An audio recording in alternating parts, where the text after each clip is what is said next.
இந்த 2 கோடியை நான் ஏர்ன் பண்ணிட்டேன்னா அதுக்கப்புறம் எனக்கு வந்து ரொம்ப முக்கியம் என்னன்னா மென்டல் பீஸ். நான் பை பர்த் என்னுடைய பின்னணி காரணமாக, என்னுடைய குடும்ப சூழல் காரணமாக பங்குச்சந்தைக்கு சின்ன வயசுல எக்ஸ்போஸ் ஆகி நான் அதை பழகிட்டு வந்ததுனால என்னோட தனிப்பட்ட முறையில் எனக்கு அது ஒரு பெரிய ரிஸ்கா தெரியல. எல்லாருக்கும் அப்படி இருக்காது. அப்படி இல்லாதவர்கள் என்ன பண்ணணும்னா பங்குச்சந்தை பக்கமே தலை வச்சு படக்கூடாது. கடந்த 1 மாசமா இருக்கக்கூடிய அதீத ஏற்ற இறக்கங்களை பாருங்க. பல பேருக்கு ஹார்ட் அட்டாக் வந்துடும். நீங்க உங்க இலக்கு 2 கோடி அச்சீவ் பண்ணிட்டீங்கன்னா பாதுகாப்பா பேங்க்ல போட்டுட்டு நிம்மதியா இருங்க. நல்ல நேஷனலைஸ்டு பேங்க்ல ஃபிக்ஸட் டெபாசிட்டா போட்டுட்டு அதுல வர ரிட்டர்ன்ல ஹாப்பியா இருங்க. Because there is a premium to mental piece. 100 ரூபாய்க்கு வாங்கி 150 ரூபாய்க்கு எனக்கு வித்து அந்த 50 ரூபாய் என்னால பார்க்க முடியும். நிறைய நேரங்கள்ல ரியல் எஸ்டேட் அது பார்க்க முடியறது இல்ல. ஊருக்கு வெளியே மறைமலை நகர் தாண்டி ஒருத்தர் இடம் வாங்கி போட்டு வச்சிருக்காரு. அந்த இடத்த விற்கிறதுக்குள்ள ஒரு படுற பாடு என்னங்கிறது நீங்க ஒரு NRA கேட்டீங்கன்னா தெரியும். வாங்குறப்ப தெரியாது, அதை வச்சிருக்கப்ப தெரியாது, விற்க போறப்ப தான் தெரியும். இன்னும் சொன்னா நீங்க ஆச்சரியப்படுவீங்க. பங்குச்சந்தைக்கு இணையாக அதை விட அதிகமா சில சமயம் வந்து சில பேர் வந்து கடன் பத்திரங்கள்ல வந்து பணத்தை இழந்திருக்காங்க. கடன் பத்திரங்கள் 1000 ரூபாய் பங்குல 1000 ரூபாய் போட்டா அது 500 ரூபாங்க, 200 ரூபா ஆகும். 1 ரூபாய் பூஜ்ஜியமானது ரொம்ப குறைவான பங்கு. இந்த 1000 ரூபாய் மொத்த முதலீடுமே காணாமல் போயிருக்கு கடன் பத்திரங்கள்ல. இன்வேரியபிளி பாத்தீங்கன்னா இப்பெல்லாம் 5% மேல ரிட்டர்ன் பெரும்பாலும் வர்றதே கிடையாது. நேஷனல் பென்ஷன் ஸ்கீம் இருக்குல்ல, அதுலயும் வந்து NRIs முதலீடு பண்றது அதுல பண்ணலாம், NPSல பண்ணலாம், சாவரின் கோல்ட் பாண்ட்ல பண்ண முடியாது, RBI பாண்ட்ல பண்ண முடியாது. பட் ஆனா ஒரு விஷயத்துக்கு ஞாபகம் வச்சுக்கணும், அங்கேயுமே 40% ஆன்யூட்டிக்கு போயிடும். மினிமம் குறைஞ்சபட்சம் 40% ஆன்யூட்டிக்கு போயிடும். அந்த ஆன்யூட்டி எவ்வளவு ரிட்டர்ன் கொடுக்கும்னு எந்த கேரண்டியும் கிடையாது. அவங்களுக்கு வந்து NREல ஃபிக்ஸட் டெபாசிட் போடும்போது இந்த பிரச்சனை வர்றதில்லை. NROல போடும் பொழுது தான் இந்த இஷ்யூஸ் பெரும்பாலும் வருகிறது. இல்லது பங்கு சந்தையில் போடும் பொழுது, ரியல் எஸ்டேட்ல இருந்து வித்து பணத்தை எடுக்கும் பொழுது அப்பெல்லாம் இந்த ப்ராப்ளம் வருது. எனக்கு தெரிந்து அவர்கள் இருக்கக்கூடிய இப்போ பப்ளிக் ப்ராவிடென்ட் ஃபண்ட்ல அன்லிமிட்டடா வரக்கூடிய ரிட்டர்ன் எல்லாமே வந்து tax exempted. But unfortunately again NRIs வந்து பப்ளிக் ப்ராவிடென்ட் ஃபண்ட்ல போட முடியாது. ஃபிக்ஸட் ரியல் எஸ்டேட்ல நீங்க பண்ணீங்கன்னா நிறைய நடைமுறை சிக்கல்கள் இருக்கு. நான் இதுல வந்து விவரிக்க முடியாத சிக்கல்கள் இருக்கு. உறவுகள் பாதிக்கப்படும். இது நான் வந்து நான் அனுபவத்துல சொல்றேன்.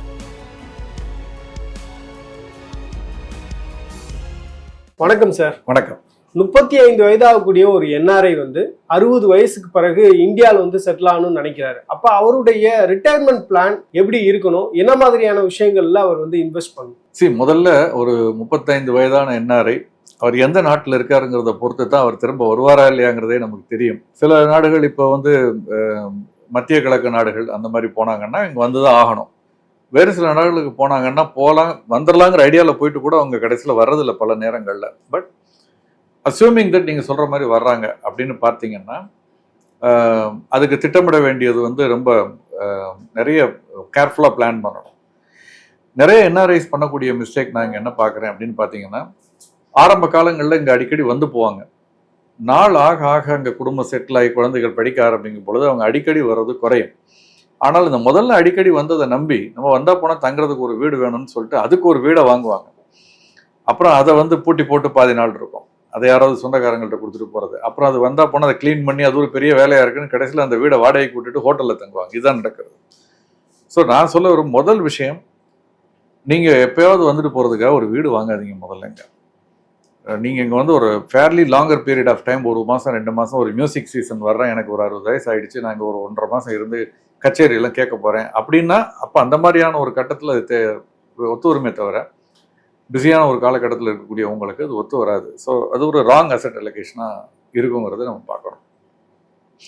ரெண்டாவது, நம்ம வந்து ஒரு 30 ஆண்டு காலம் வெளிநாடுகள் அல்லது 20 ஆண்டு காலம் பார்த்துட்டு வரப்போகிறோன்னு போகிறோம். பட் ஒருவேளை 10 ஆண்டு காலத்திலே வர வேண்டிய ஒரு சூழல் வந்தால் அப்போ அதுக்கான கார்பஸை நம்ம எப்படி தயார் பண்ண போகிறோம், எங்கே செட்டில் ஆக போகிறோம், எந்த ஊரில், சென்னை மாதிரி கோயம்புத்தூர் மாதிரி பெரிய நகரங்களில் செட்டில் ஆக போகிறோமா, இல்லை அதற்கு அடுத்து நம்ம சொந்த ஊரில் சின்ன ஊராக இருந்தாலும் பரவாயில்ல அங்கே போய் செட்டில் ஆக போகிறோமா, அந்த வாழ்க்கை முறை எவ்வளவு, அதற்கான செலவுகள் எவ்வளவு, அதுக்கு குடும்பம் ஒத்து வருமா. எனக்கு ஆசை இருக்கலாம் என்னுடைய கிராமத்தில் போய் செட்டில் ஆகணும்னு, பட் ஃபேமிலிக்கு அதில் இன்ட்ரெஸ்ட் இருக்காது, குழந்தைங்களை படிக்க வைக்க வேண்டியிருக்கலாம், பாதி படிப்பில் இருப்பாங்க. ஸோ அதெல்லாம் கொஞ்சம் பிளான் பண்ணணும். ஸோ அதுக்கு தகுந்த மாதிரியாக தான் நம்முடைய நிதி ஆதாரத்தை நம்ம வந்து பிளான் பண்ணணும். இது வந்து ஒரு ஒன் சைஸ் ஃபிட்ஸ் ஆளுங்கிற மாதிரி எல்லாருக்கும் ஒரு யூனிஃபார்ம் சைஸ் 40 அப்படின்னு சொல்ல முடியாது. சட்டைக்கு ஆளுக்கு தகுந்த மாதிரி தான் அதனுடைய அட்வைஸ் பண்ணணும். சார், இப்போ அமெரிக்காவில் இருக்கக்கூடிய ஒரு NRI வந்து அங்கே உள்ள அவர் வசிக்கும் பொழுது, அமெரிக்காவில் வசிக்கும் போது அவர் எப்படி வந்து அவருடைய அசட் அலோகேஷன் வந்து ஃபிக்ஸ் பண்ணுறது அப்படின்றதுல நிறைய கேள்விகள் இருக்குது. உதாரணத்துக்கு இப்போ அமெரிக்காவில் இருக்கக்கூடிய ஒரு NRI வந்து அமெரிக்காவில் எப்படி அவருடைய ரிட்டையர்மெண்ட்டுக்காக பிளான் பண்ணணும், அதே மாதிரி இந்தியாவில் வந்து இன்வெஸ்ட் பண்ணுறாரு அப்படின்னா அந்த ஸ்பிளிட் அப்படின்றது எப்படி இருக்கணும் சார்? உண்மையை சொல்லணும்னா இப்போ அமெரிக்காவில் இருப்பவருக்கு அங்கே என்ன செய்யணுங்கிறத ஆலோசனை சொல்வதற்கு இந்தியாவில் இருக்கக்கூடிய பெரும்பாலான நிதி ஆலோசகர்களுக்கு அது வந்து ரொம்ப கடினமான ஒரு விஷயம். அதற்கான தகுதியும் கிடையாது. இது அங்கு வந்து அவருக்கு ஆலோசனை சொல்ல வேண்டியது அவங்களுடைய அங்க இருக்கக்கூடிய ஆலோசகர்கள், குறிப்பாக சிபின்னு இருப்பாங்க, அங்க சர்டிஃபைட் பப்ளிக் அக்கௌண்டன்ட், அந்த மாதிரி நம்ம சார்ட் அக்கௌண்டன்ட்ஸ் மாதிரி அங்க இருக்காங்க. அவங்க தான் அது பெட்டர். ஏன்னா அங்க இருக்கக்கூடிய பணவீக்கம் வேற மாதிரி, நம்ம பணவீக்கம் வேற மாதிரி, அங்க இருக்கக்கூடிய வட்டி வருவாய் வங்கியில போட்டோம்னா பாதுகாப்பான வட்டி வருவாய் வேற மாதிரி, இங்க வேற மாதிரி, அங்க இருக்கக்கூடிய வாழ முறை செலவுகள் வேற மாதிரி, இங்க இருக்கக்கூடிய செலவு நடைமுறைகள் வேற மாதிரி. ஸோ இது ரெண்டு நாட்டுக்கும் ஒரே மாதிரியான ஒரு ஓய்வு கால திட்டமிடல் அல்லது ரிட்டையர்மெண்ட் பிளானிங்கிறத நம்ம வந்து நிச்சயமா பண்ண முடியாது. இந்த உதாரணமா சொல்றேன், இந்தியாவில் வந்து உங்களுக்கு வந்து ஒரு ஒரு ஒரு மாசம் வந்து ஒரு வருஷத்துக்கு ஒரு 10 லட்சம் ரூபாய் தேவைன்னு வச்சுக்கோங்க. அதை நீங்க வங்கியில போட்டா 5லிருந்து 6% வட்டி கிடைக்கும், அல்லது 7% வட்டி கிடைக்கும்ங்கிறப்ப நீங்க 1 கோடி ரூபாய் போட்டீங்கன்னா உங்களுக்கு 10 லட்சம் ரூபாய்ங்கிறது உங்களுக்கு வந்துடும். 10% இருந்தா 7% இருந்தா 7லேருந்து 8 லட்சம் வரும். 1.5 கோடி போட்டிங்கன்னா உங்களுக்கு 10 லட்சத்துக்கு மேலே வரும் இப்படின்னு ஈஸியாக சொல்லிடலாம்.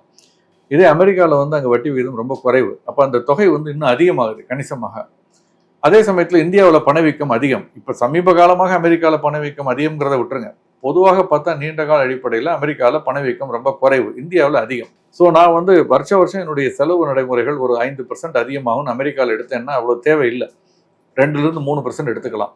இந்தியாவில் அதே நான் 8லிருந்து 7%, 8% வரைக்கும் என்னுடைய செலவு நடைமுறைகள் அதிகரிக்கும் நான் கணக்கு போடுறோம். ஸோ இது ரெண்டுமே வேறுங்கிறத நம்ம புரிஞ்சுக்கணும். ரெண்டுக்கும் ஒரே மாதிரி இருக்க முடியாது.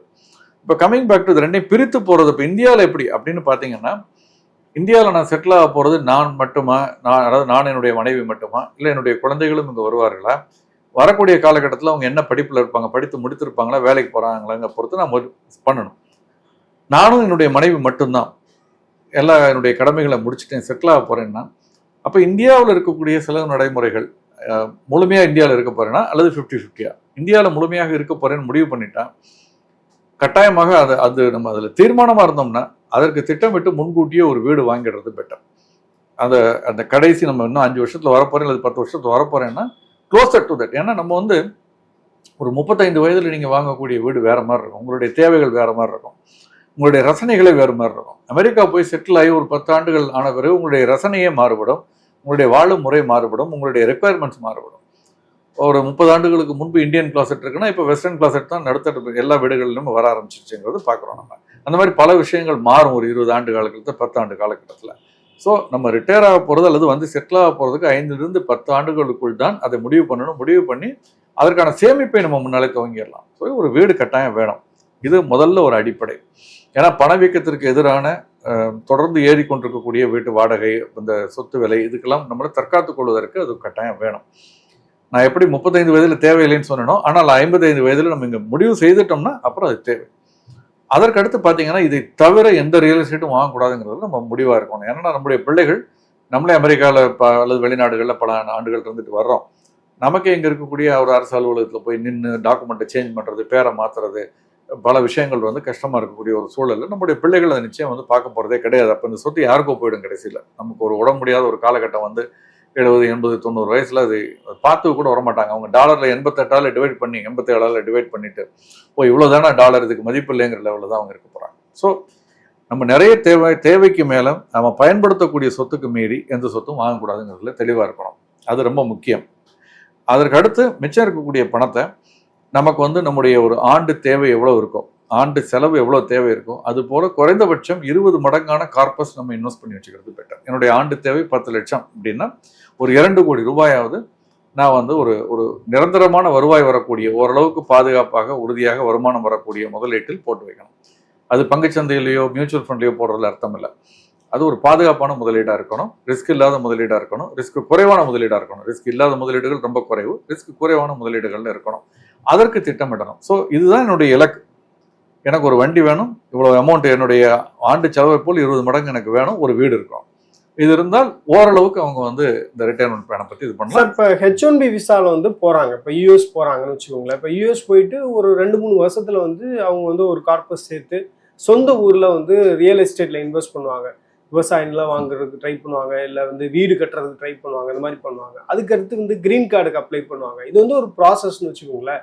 இப்போ 60 வயசுக்கு பிறகு வந்து இந்தியாவில் தான் வந்து செட்டில் ஆகணும் அப்படின்றது அவங்களுடைய எண்ணமாக இருக்குன்னா அவங்க எப்படி பிளான் பண்ணணும் அப்படின்றதுல சில கேள்விகள் இருக்குது சார். ஃபார் எக்ஸாம்பிள் இப்போ கரன்சியோடைய வேல்யூ அப்படின்றது வந்து டிப்ரிஷியேட் ஆயிட்டு இருக்கிறத நம்ம பார்க்க முடியுது.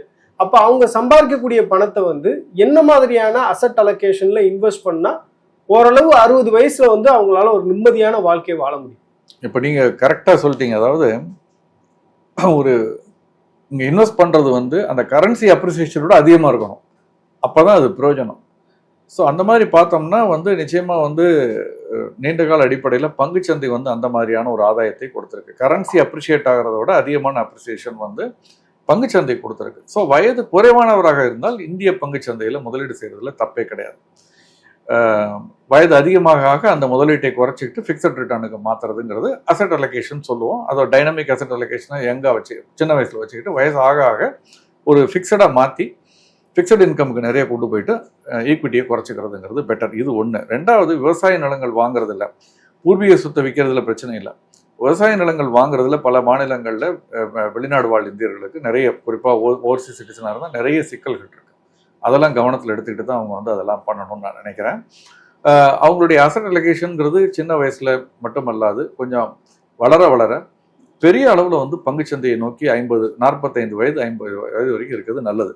அந்த 50 வயதை தாண்டும் பொழுது அந்த பர்சன்டேஜை கணிசமாக குறைக்க ஆரம்பிக்கணும். இப்போ இதில் வந்து அமெரிக்க பங்குச்சந்தையா, இந்திய பங்குச்சந்தையா, இல்லை வேறு ஜப்பானிய பங்குச்சந்தையா, வேறு எந்த நாடுகளில் போடலாம் அப்படின்னு கேட்டிங்கன்னா, சர்வதேச அளவில் பார்த்தீங்கன்னா இந்த உலகத்தில் 2 முக்கியமான பங்குச்சந்தைகள் ரொம்ப முக்கியமானது, குறிப்பாக இந்தியர்களுக்கு.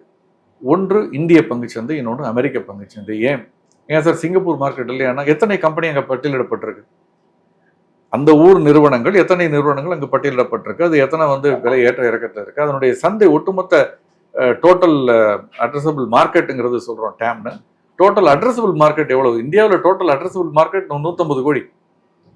ஒரு ஒரு கோலாவில் ட்ரிங்க் லான்ச் பண்ணுறீங்கன்னா அது எத்தனை கோடி பேர் சாப்பிட போகிறாங்க? எதுவுமே வந்து 1000 லட்சத்தில் கிடையாது, கோடி. ஒரு தொலைக்காட்சியில் ஒரு மேட்ச் ஒன்று பார்க்குறாங்கன்னா எத்தனை பேர் பார்க்குறாங்க? 20 கோடி பேர் பார்க்குறாங்க, 30 கோடி பேர் பார்க்குறாங்க. அதுவும் ஃபைனல்ஸாக இருந்தால் 50 கோடி பேர் பார்க்குறாங்க, பார்த்துருக்கோம். கன்சியூமர்ஸ் அதிகம். அதனால இந்தியா. அமெரிக்கா ஏன் முக்கியத்துவம் பெறுகிறதுனா இன்னோவேஷன் அங்கே அதிகம். இன்னோவேட்டிவ் ப்ராடக்ட்ஸ், இன்னோவேஷன் பண்ணக்கூடிய புதுமையான விஷயங்களை கண்டுபிடிக்கக்கூடிய நிறுவனங்கள் அங்கே அதிகமாக இருக்குது. உதாரணமாக மெட்டா மாதிரி, என்விடியா மாதிரி, கூகுள் மாதிரி, இந்த மாதிரி நிறுவனங்கள் ஏதாவது இந்தியாவில் இருக்கா? இல்லை. இதெல்லாம் இந்தியாவில் இல்லாத நிறுவனங்கள். அதனால அங்கே முதலீடு செய்கிறோம். இதே நீங்கள் கால்கேட்டில் ஒரு எஃப்எம்சிஜி கம்பெனினா இந்தியாவில் நிறைய இருக்குது, இந்தியாவில் முதலீடு செய்யலாம். அல்லது ஒரு வெறும் ஐடி சர்வீசஸ் நிறுவனம்னா இந்தியாவில் நிறைய இருக்குது, அங்கே முதலீடு செய்யலாம். ஸோ இது வந்து மாஸ் மார்க்கெட். அதனால வந்து லோ வால்யூம் இருந்தால் கூட, ஒரு குவிக் காமர்ஸ் எடுத்துக்கோங்க, ஒரு 5 ரூபாய் கட்டணத்தை உயர்த்தினாங்கன்னா 1 கோடி பேருக்கு 5 கோடி ரூபாய் உங்களுக்கு லாபம். டெலிகாம் எடுத்துக்கோங்க, ஆர்புன்னு சொல்லுவோம், ஆவரேஜ் ரெவென்யூ பர் யூசர்னு சொல்றது.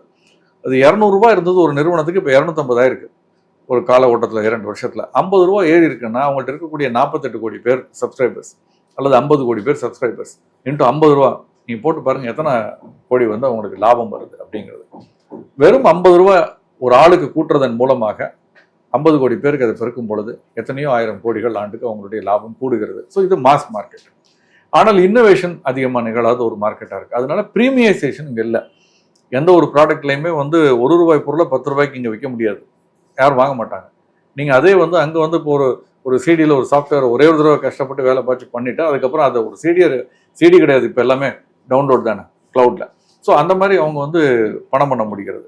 அந்த 2வது ப்ராடக்ட் விற்கிறதுக்கு அவங்க எந்த விதமான கூடுதல் செலவும் கிடையாது, 3வது ப்ராடக்ட்டுக்கு எந்த விதமான கூடுதல் செலவும் கிடையாது, அந்த மொதல் ப்ராடக்ட்டுக்கு பண்ண செலவு தான். ஸோ அந்த மாதிரி இன்னோவேட்டிவான ப்ராடக்ட்ஸும் அவங்க வந்து கண்டுபிடிக்கிறாங்க. இப்போ என்ஆர்ஐஸை பொறுத்தவரையில ரியல் எஸ்டேட் அப்படின்றது கூடாது அப்படின்றீங்க. ஒரு முதலீட்டா பார்க்கும்போது ரியல் எஸ்டேட்ல பெரிய லாபம் அப்படின்றது கிடைக்காது, சின்ன வயசுல வந்து பண்றதுங்கிறது வந்து நாட் அட்வைசபிள் நான் நினைக்கிறேன். என்ன காரணம்னா அவங்களுக்கு வந்து மோர் ஆப்பர்ச்சுனிட்டிஸ். அதை நீங்க அமெரிக்காவில் ரியல் எஸ்டேட்டை வாங்க, நீங்க அங்கே உங்களுக்கு தேவை இருக்கு, அந்த தேவை பயன்பாட்டுக்கு வாங்க.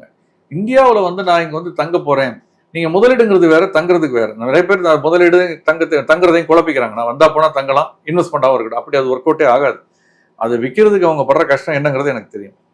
அங்கே வந்து வார கடைசியில் சனி ஞாயிறு இங்கே வந்து இருக்கணும், அதுக்கு ஒரு ஆளை வைப்பாங்க, அவர் சொன்ன வேலை சரியா தவறா, அப்புறம் அதில் இங்கே எல்லாமே ஒயிட்ல வருது, இந்த மாதிரி சிக்கல் உங்களுக்கு தெரியும். நடைமுறை நான் சொல்ல வேண்டியது, இந்த மாதிரி சிக்கல்லாம் உங்களால் ஹேண்டிலே பண்ண முடியாத ஒரு சூழல் இருக்கிறதுனால இதை இப்போதைக்கு அதை தவிர்ப்பது நல்லதுன்னு நினைக்கிறேன். அதே வந்து ஒரு 50 வயதுக்கு மேல நான் இங்க தான் செட்டில் ஆக போறேன்னு உறுதியா தீர்மானம் எடுத்துட்டா கட்டாயமாக குறைந்தபட்சம் வசதியான ஒரு வீடு, நல்ல சௌகரியமான ஒரு வீடு, செலவை பத்தி கவலைப்படாம அவங்களால எவ்வளவு முடியுமோ அஃபோர்டபிலிட்டியை பொறுத்த வரைக்கும் நல்லா கட்டிட்டு வர்றது நல்லது. சார், இப்போ உங்களோட எக்ஸ்பீரியன்ஸ்ல வந்து இந்திய பங்கு சந்தையில வெளிநாட்டு வாழ் இந்தியர்கள் வந்து முதலீடு பண்றாங்களா? அவங்களுக்கான ஆர்வம் அப்படின்றது எப்படி இருக்கு?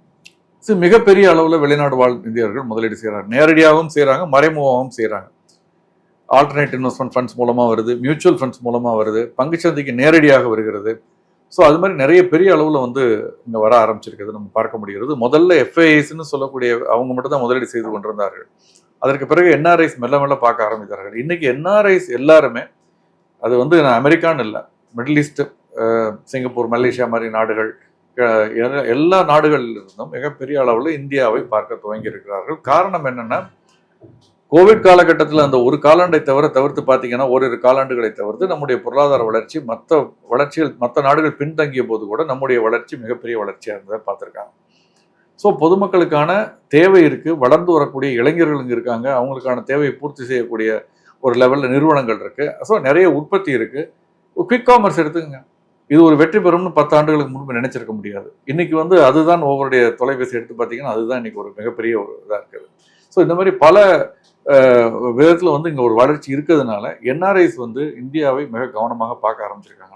Invest 10 lakhs for next 5 years and enjoy the benefits for 30 years அப்படின்னு நிறைய அன்யூட்டி பிளான்ஸ் எல்லாம் வந்து அட்வர்டைஸ்மெண்ட்ஸ்லாம் நம்ம பார்க்க முடியுது.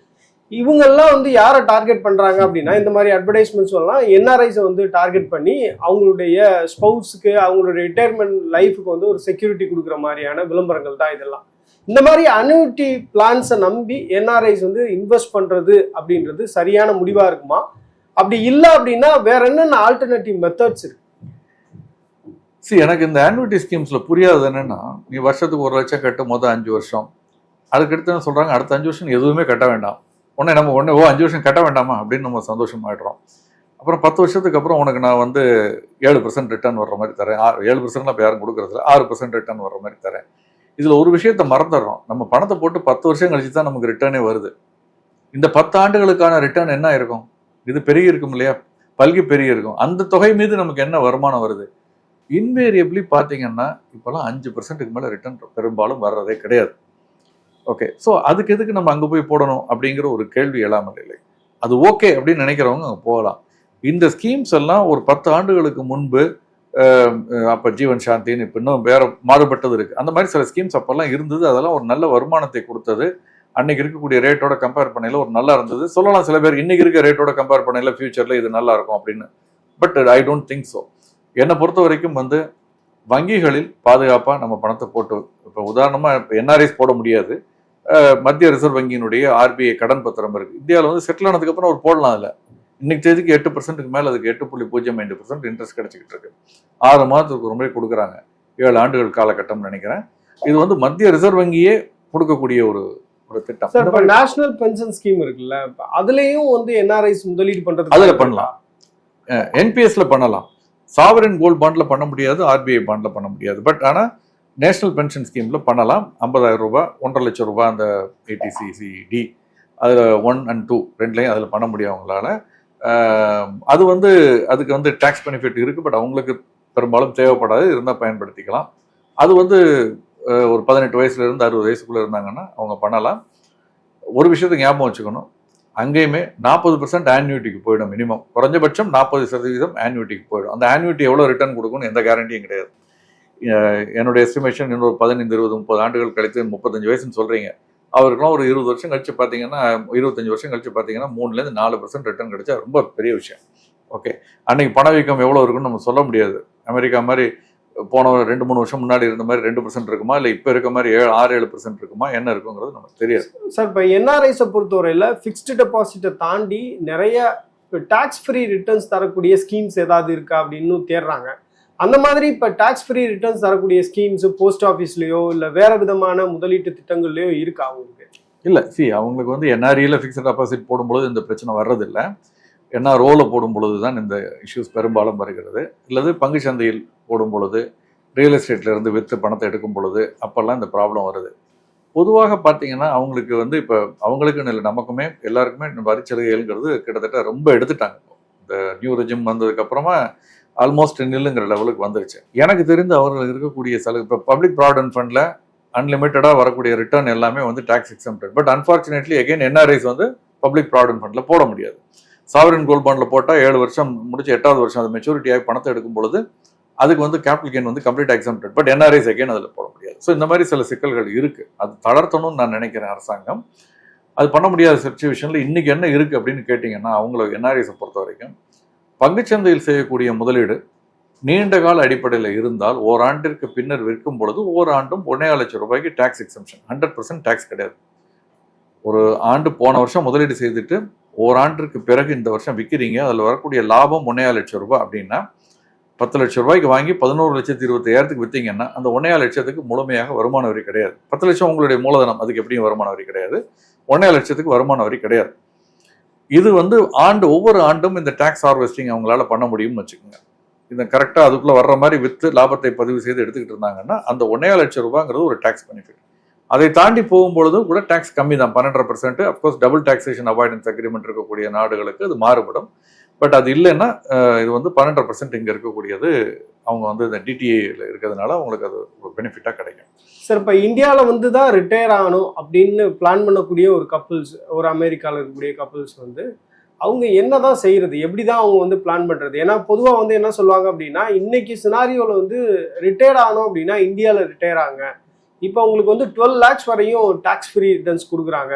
அப்போ நீங்கள் வந்து ஒரு 1.5 கோடி இருந்தாலே உங்களால் வந்து மாதம் 1 லட்ச ரூபா வரையும் உங்களுக்கு பேக்கப்புக்கு நீங்கள் வச்சுக்க முடியும். உங்களுக்கு அந்த அளவுக்கு ரிட்டர்ன்ஸ் அப்படின்றது இருக்கும். ஒரு 7-8% வந்தாலே உங்களுக்கு அந்த மாதிரி திட்டங்கள்லாம் இருக்கு, வரும் அப்படின்ற மாதிரி சொல்றாங்க. அப்ப கப்பிள்ஸ் 2 பேர் இப்ப 4 கோடி வச்சிருக்காங்கன்னா பிரிச்சு 2 பேர் பேர்லையும் போட்டாலே கூட உங்களுக்கு வந்து ஒரு லம்சம் அமௌண்ட் வர்றதுக்கு வாய்ப்பு இருக்கு. ஒரு 24 லட்சம் கூட வர்றதுக்கான வாய்ப்பு இருக்கு அப்படின்னு சொல்றாங்க. அப்ப என்ஆர்ஐயா இருக்கக்கூடிய ஒரு கப்பிள்ஸ் இந்தியால வந்து செட்டில் ஆகணும், ரிட்டையர் ஆகணும் அப்படின்னு நினைக்கிறாங்க, அவங்களுடைய ரிட்டையர்மெண்ட் லைஃப் வாழணும் அப்படின்னு நினைக்கிறாங்கன்னா பெட்டர் பிளானிங்ன்றது எப்படி அவங்க பண்ணணும் சார்? இல்லை சார், இந்த முதல்ல இப்போ நீங்கள் கரெக்டாக சொன்னீங்க, ஒரு 1.5 கோடியிலேருந்து 2 கோடி ஒரு ஆளுக்கு வேணும், 2 பேர் 4 கோடி அல்லது ஈவன் 2 கோடியே போகிறோம். எனக்கு அதில் வந்து ஒரு 12 லட்ச ரூபா 13 லட்ச ரூபா கிடைக்கும், வருஷத்துக்கு மாதம் 1 லட்ச ரூபா எனக்கு கிடைக்கும். சொந்த வீடு இருக்குன்னா எல்லாம் ப்ராப்ளம் இல்லை, ஒரு மிடில் கிளாஸ் கம்ஃபர்டபுளாக குடும்பம் நடத்த முடியும் நகரங்களில் கூட. அப்போ என்னுடைய இலக்கு என்னன்னா, இந்த 1.5 கோடியே 2 கோடியை நான் முதல்ல எப்படி ஏர்ன் பண்ண போகிறேன் அப்படிங்கிறதா. இந்த 2 கோடியை நான் ஏர்ன் பண்ணிட்டேன்னா அதுக்கப்புறம் எனக்கு வந்து ரொம்ப முக்கியம் என்னென்னா மென்டல் பீஸ். நான் பை பர்த் என்னுடைய பின்னணி காரணமாக, என்னுடைய குடும்ப சூழல் காரணமாக பங்குச்சந்தைக்கு சின்ன வயசுல எக்ஸ்போஸ் ஆகி நான் அதை பழகிட்டு வந்ததுனால என்ன தனிப்பட்ட முறையில் எனக்கு அது ஒரு பெரிய ரிஸ்காக தெரியல. எல்லாருக்கும் அப்படி இருக்காது.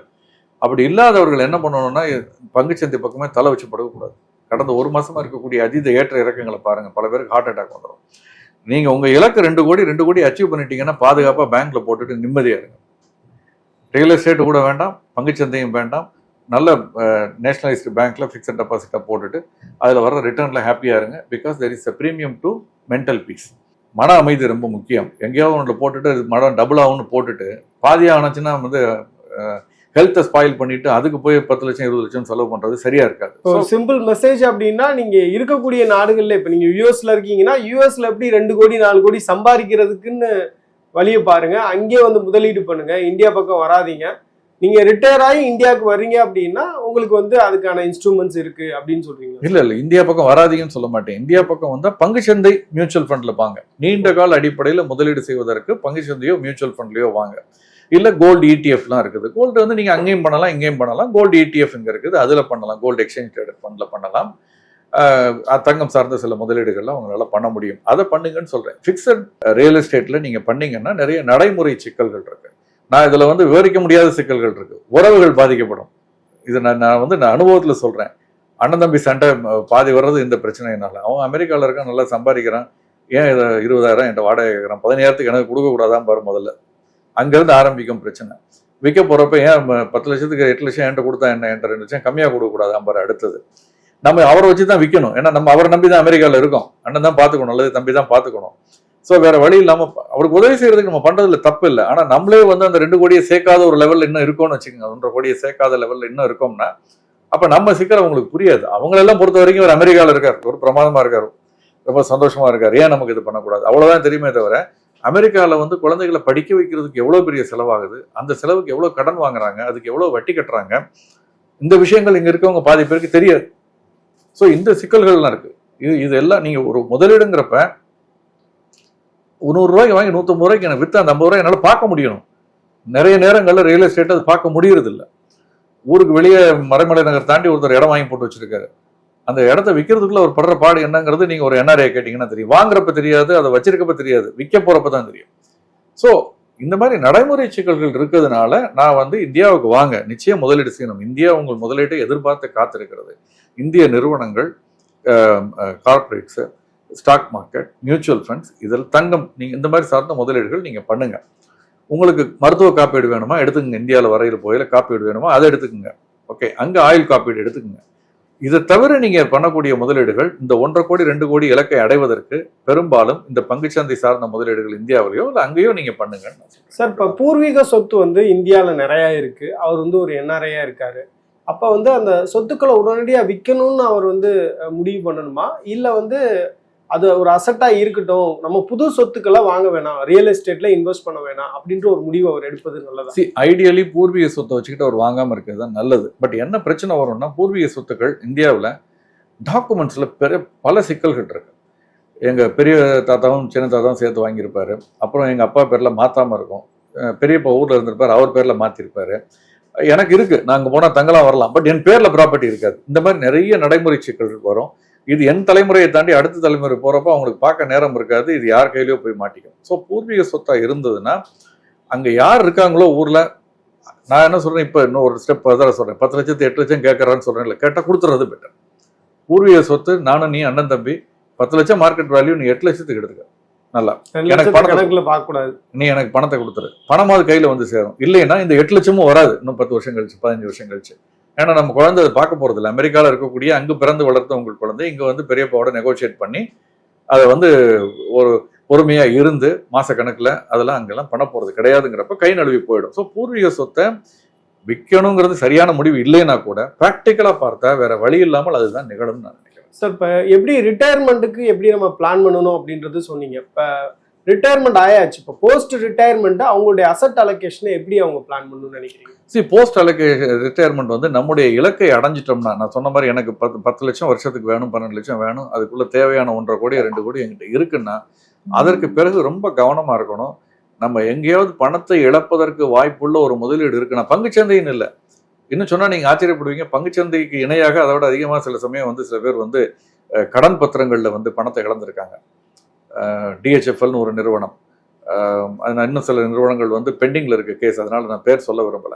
ஸோ அந்த நிறுவனங்கள் எல்லாம் பார்த்தீங்கன்னா கடன் பத்திரங்கள் 1000 ரூபா, இப்போ பங்குல 1000 ரூபா போட்டால் அது 500 ரூபாங்க, 200 ரூபா ஆகும். 1 ரூபா பூஜ்ஜியமானது ரொம்ப குறைவான பங்குகள். இந்த 1000 ரூபா மொத்த முதலீடுமே காணாமல் போயிருக்கு கடன் பத்திரங்கள்ல. ஸோ நீங்க 1% கூட கொடுக்குறான் அப்படிங்கிறதுக்காக ஒரு தேசியமயமாக்கப்பட்ட வங்கியிலிருந்து பணத்தை எடுத்து அந்த கடன் பத்திரத்தில் போய் முதலீடு செய்யறதுங்கிறது, தனியார் நிறுவனம் நடத்தக்கூடிய கடன் பத்திரம், அது BBB இருக்கும் அல்லது AA இருக்கும், AAA ரேட்டடா இருக்காது. AAA ரேட்டட்லயே நிறைய சிக்கல் இருக்கு. அந்த ரேட்டிங் எப்படி நடக்கிறதுங்கிறதே கேள்வி கேட்கப்படுகிறது. பட் நம்ம அதை ஓரளவுக்கு ஃபேஸ் வேல்யூல எடுத்துக்கலாம்னு வச்சுக்கோங்களேன்.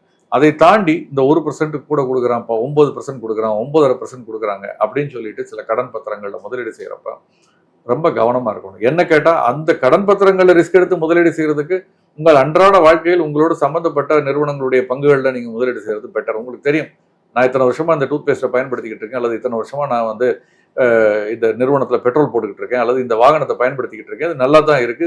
அப்ப அதுல போடுறது பெட்டர், இந்த 1% கூட இருக்காது. இல்லையா நீங்க பேசாம public post office monthly income scheme இருக்குது, சீனியர் சிட்டிசன் சேவிங் ஸ்கீம் இருக்கு.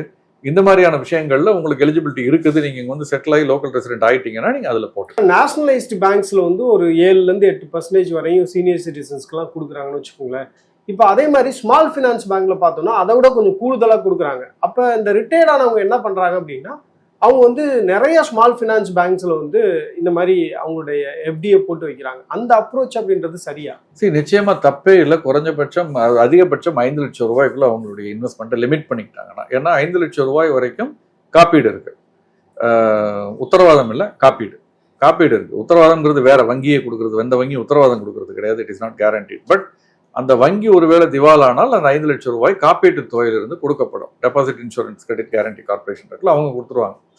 ஸோ அதுல இருந்து வந்துடும், நமக்கு 90 நாட்களுக்குள் பணம் வந்துடும். ஸோ 5 லட்சம் ரூபாய் ஒரு தனிநபர் ஒரு வங்கியில போடலாம். அதுலேயே 4 பிரான்ச்சில் நான் 20 லட்சம் போடலாமான்னு போடக்கூடாது. ஒரு வங்கியில் அது எத்தனை பிரான்ச்சில் போட்டாலும் சரி, சேமிப்பு கணக்கு, வைப்பு நிதி ரெண்டையும் சேர்த்து பார்த்தா கூட மொத்தமாக 5 லட்சம், வட்டி எல்லாம் சேர்த்து 5 லட்சம் ரூபாய்க்குள்ள இருந்தால் அதுக்கு காப்பீடு உண்டு. என் மனைவி பேரில் ஒரு 5 லட்சம் போடலாம்.